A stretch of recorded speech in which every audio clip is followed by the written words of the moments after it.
تاسو سمو طالبان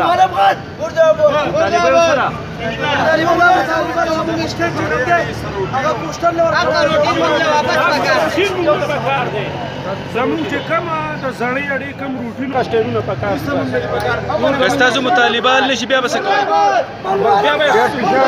ولا وګورو مشران غیر بیا به مجبورې بیا هر څه بیا به هر څه لغاړه تاسو سره سره انصافي شوی دا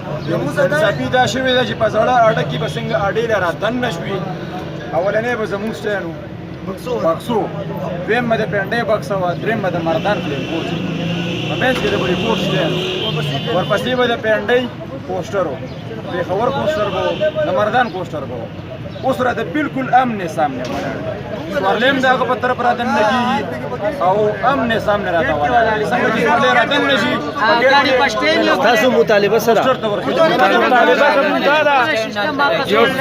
یو خبره کوي ټول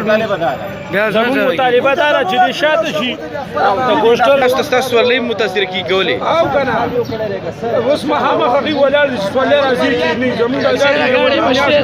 روپۍ بچت نشته ګاډي بسټین ولاړې کلندر مطالبه سره مطالبه زموږ دا ده چې څنګه د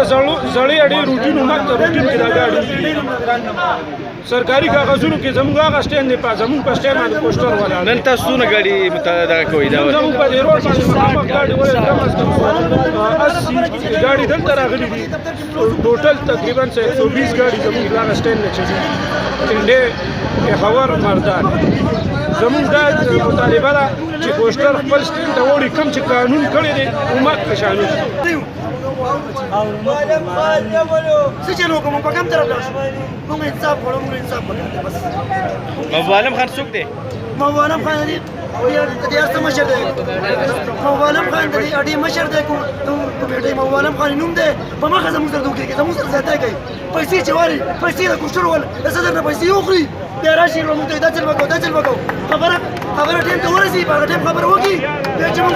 غلط اډي نه ودی ټول یو شی بیا زموږ خبره بیا الټه شي تاسو انصاف څه چل دا موږ څه چل کړو موږ څه ګناه کړی دا دې چې موږ یې په اړه درځو احتجاجونه وکړو هغه به دا به موږ جوړی کړی ګاډي مو ته ورې دي 50 لږ حضور باندې د پولیس نه انسان د پولیس نه خسته ما چې راځي د موږ حکومت کوي موږ ورګه دي غیرتي پښتون نشي چې موږ ته پوسوږي تاسو خپل یونین نشته زموږ یونین شته زموږ یونین جوړ شي زموږ گوهر ایوب زموږ صدر دی زموږ خبره به ان شاء الله وشو کوونه شو بیا موږ ان شاء الله مخکې ګوري سره